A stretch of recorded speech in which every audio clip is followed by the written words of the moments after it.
जय श्री कृष्ण। राधे राधे मेरे प्यारे भाइयों एवं बहनों।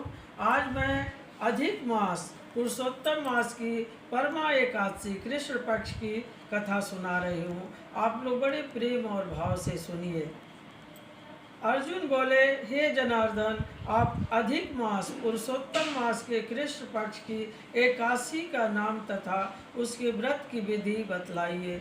इसमें किस देवता की पूजा की जाती है तथा इसके व्रत से क्या फल मिलता है। श्री कृष्ण बोले, हे पार्थ, इस एकादशी का नाम परमा है।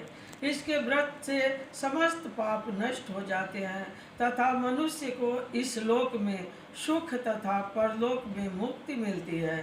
भगवान विष्णु की धूप दीप नैवेद्य पुष्प आदि से पूजा करनी चाहिए। महर्षियों के साथ इस एकादशी की जो मनोहर कथा कौंपिल्य नगरी में हुई थी, कहता हूँ, ध्यान पूर्वक सुनो। महर्षियों के साथ इस एकादशी की जो मनोहर कथा कौंपिल्य नगरी में हुई थी, कहता हूँ, ध्यान पूर्वक सुनो। कौंपिल्य नगरी में सुमेधा नाम का अत्यंत धर्मात्मा ब्राह्मण रहता था। उसकी स्त्री अत्यंत पवित्र तथा पतिव्रता थी। पूर्व के किसी पाप के कारण यह दंपत अत्यंत दरिद्र था। उस ब्राह्मण की पत्नी अपने पति की सेवा करती रहती थी तथा अतिथि को अन्न देकर एवं स्वयं भूखी रह जाती थी, लेकिन अतिथि को अन्न देकर स्वयं भूखी रह जाती थी। एक दिन सुमेधा अपनी पत्नी से बोला, हे प्रिय, गृहस्थी धन के बिना नहीं चलती, इसलिए मैं परदेश जाकर कुछ उद्योग करूं। उसकी पत्नी बोली, हे प्राणनाथ, पति अच्छा और बुरा जो कुछ भी कहे, पत्नी को वही करना चाहिए। मनुष्य को पूर्व जन्म के कर्मों का फल मिलता है।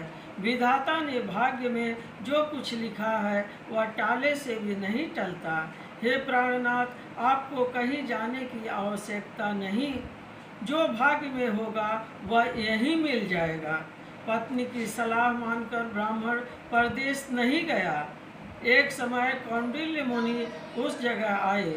उन्हें देखकर सुमेधा और उसकी पत्नी ने उन्हें प्रणाम किया और बोले, आज हम धन्य हुए। आपके दर्शन से हमारा जीवन सफल हुआ। मुनि को उन्होंने आसन तथा भोजन दिया। भोजन के पश्चात पतिव्रता बोली, हे मुनिवर, मेरे भाग्य से आप आ गए हैं। मुझे पूर्ण विश्वास है कि अब मेरी दरिद्रता शीघ्र ही नष्ट होने वाली है। आप हमारी दरिद्रता नष्ट करने के लिए उपाय बताएं।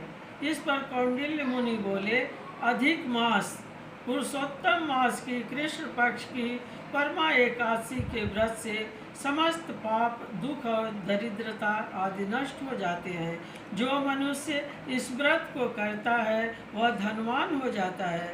इस व्रत में कीर्तन भजन आदि सहित रात्रि जागरण करना चाहिए। महादेव जी ने कुबेर को इसी व्रत के करने से धनाध्यक्ष बना दिया है। फिर मुनि कौंडिल्य ने उन्हें परमा एकादशी के व्रत की विधि का सुनाई। मुनि बोले, हे ब्राह्मणी, इस दिन प्रातःकाल नित्य कर्म से निवृत्त होकर विधि पूर्वक पंचरात्रि व्रत आरंभ करना चाहिए। जो मनुष्य 5 दिन तक निर्जल व्रत करते हैं वे अपने माता पिता और स्त्री सहित स्वर्ग लोक को जाते हैं। हे ब्राह्मणी, तुम अपने पति के साथ इसी व्रत को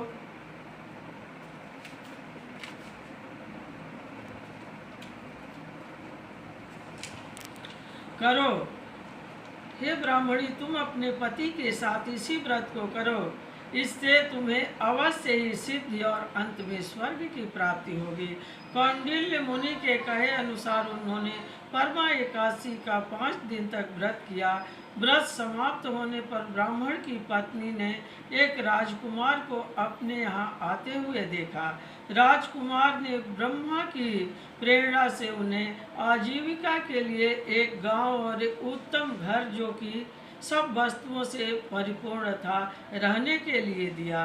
दोनों इस व्रत के प्रभाव से इस लोक में अनंत सुख भोग कर अंत में स्वर्ग लोक को गए। हे पार्थ, जो मनुष्य परमा एकादशी का व्रत करता है उसे समस्त तीर्थों व यज्ञों आदि का फल मिलता है। जिस प्रकार संसार में चार पैर वालों में गौ, देवताओं में इंद्रराज श्रेष्ठ हैं, उसी प्रकार मासों में अधिक मास पुरुषोत्तम मास उत्तम है। इस मास में पंचरात्रि अत्यंत पुण्य देने वाली है। इस महीने में पद्मिनी एकादशी भी श्रेष्ठ है। उसके व्रत से समस्त पाप नष्ट हो जाते हैं और पुण्यमय लोकों की प्राप्ति होती है। इस कथा को जो प्रेम से सुनता है, कथा को सुनने मात्र से उस मनुष्य को इस लोक में सुख भोग कर अंत में विष्णु पद प्राप्त होता है। बोलिए श्री कृष्ण भगवान की जय। राधे राधे।